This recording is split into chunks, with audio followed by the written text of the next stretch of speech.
This is the allegation that's been made to us, okay, sir? There's no necessity. Yes, there is.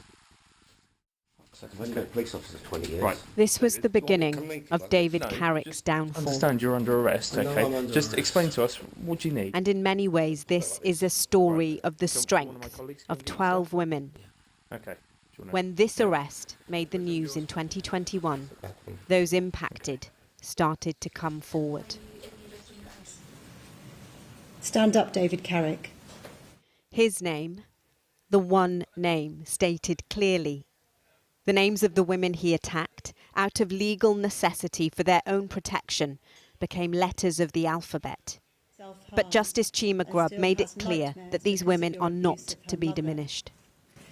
These women are not weak or ineffectual. They were victims of your criminal mindset. The malign influence of men like you in positions of power stands in the way of a revolution of women's dignity. During her sentencing, the judge described how David Carrick took monstrous advantage of women. In stomach-churning detail, she spoke of the crimes that he committed against 12 women over a 17-year period. They include rape, false imprisonment, indecent assault, attempted rape, coercive and controlling behaviour, and so much more.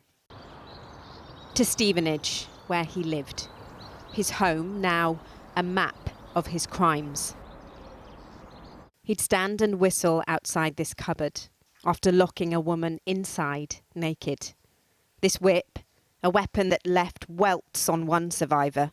When she escaped, she took it with her to stop him from harming other women. And he set cameras up to monitor his targets, watching their every move from wherever he was. Home, you'd reasonably assess a private place for personal matters.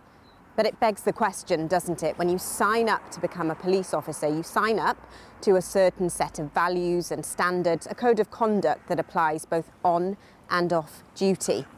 And if David Carrick didn't have that compass to begin with, how did he end up serving within the ranks of a police force?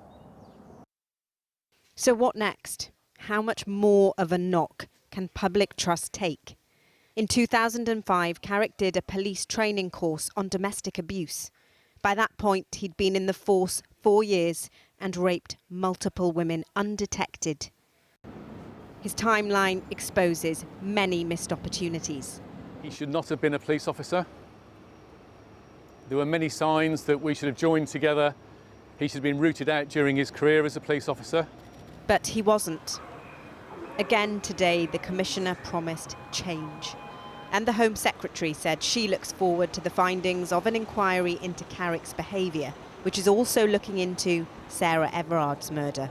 I believe we actually need a royal commission to decide the future of policing, because the system is so rotten, public trust has fallen so far, that tinkering around the edges is not going to cut it.